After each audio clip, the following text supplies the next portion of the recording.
Manufacturing is at the heart of our long-term economic vision. So said the Business Secretary today as he launched a new campaign to make it in Great Britain. Our business correspondent Sarah Smith has been taking her own look at the manufacturing sector. In today's special report, she's met the high-tech innovators who hope to build the great industrial companies of tomorrow. Not to mention Britain's oldest manufacturer, which made Big Ben. I've just moved house, and in the process I've discovered it's not possible to fill your home entirely with things that were made in Britain. That's one reason why people say we need to manufacture much more in this country. But rebalancing the British economy isn't just about producing things we'd put in our kitchens. What if I wanted to find a British car? There aren't any big UK-owned car manufacturers anymore, but we do build well over 1 million a year here. And we could be at the cutting edge with eco-friendly electric cars. It's easy to make a car like this look good on the racetrack, but to prove that the technology really is durable, this actual vehicle is driven all the way from northern Alaska to the very southern tip of Argentina. But it is a longer journey from the track to the production line, and Britain's not always the best place to put your ideas into practice.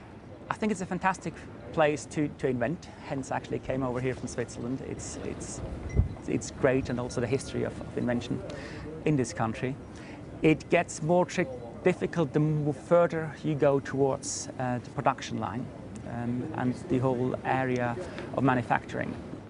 Would it be easier in other countries to take an idea and get it into mass market manufacture?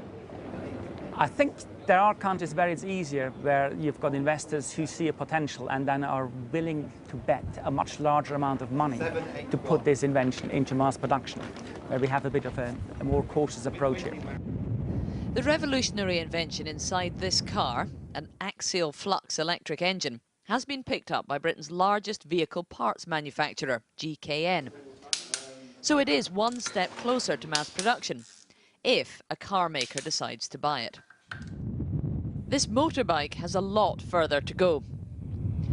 The quiet hum of the battery-powered engine won't thrill serious petrol heads, but its speeds might. At over 180 miles an hour, it's one of the fastest electric bikes in the world.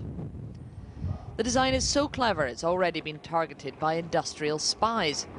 This technology may well be stolen by foreign competitors, long before any British entrepreneur comes up with the tens of millions of pounds required to turn this into a commercial prospect.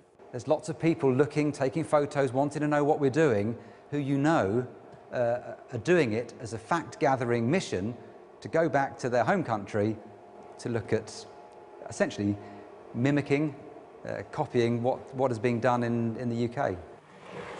Some famous British inventions do make it to manufacture here. But Dyson have now moved all their production overseas. So yet again, what was designed in Britain isn't being made in Britain. And a lot of what we do make is for foreign firms with UK factories.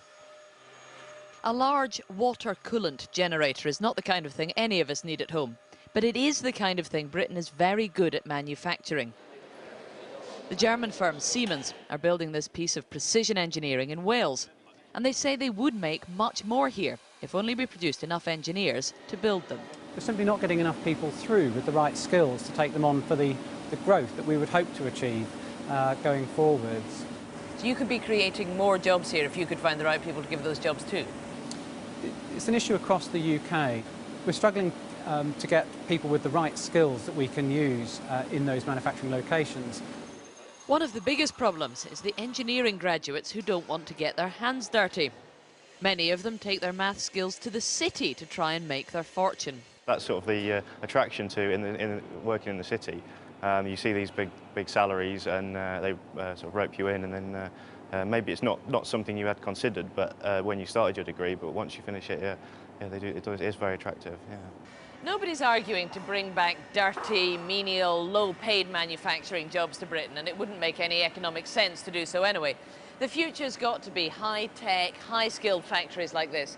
But even here, they say one of their biggest difficulties is the image problem manufacturing has in Britain. Put simply, not very many people want to work like this anymore. In the Whitechapel Bell Foundry, working practices have not changed much since they cast the bells for Westminster Abbey over 400 years ago. It's the oldest manufacturing company in Britain, And today they still pour molten bronze into sand moulds to make small handbells and huge church bells. When you've been in business since Elizabethan times, you can get a bit cynical about government talk of a manufacturing renaissance. In England, we're not really celebrated at all. We're sort of regarded as little better, I think, than a dirty nuisance. And certainly I don't sense, working here in the East End of London, that we are either celebrated by our local authority or indeed by the national government. We are here, they accept that we're here, but I don't sense that they are in any sense behind us or for us or supporting us. We're just here. The Bell Foundry plays to our more romantic notions about traditional British manufacturing. But if we are going to move our modern economy away from financial services and start making more in this country, it probably won't be in places like this. And it probably isn't going to happen unless all of us, from government to young graduates, reassess our ideas about what manufacturing really means to Britain. Deeply traditional or totally high-tech, manufacturers know what they need.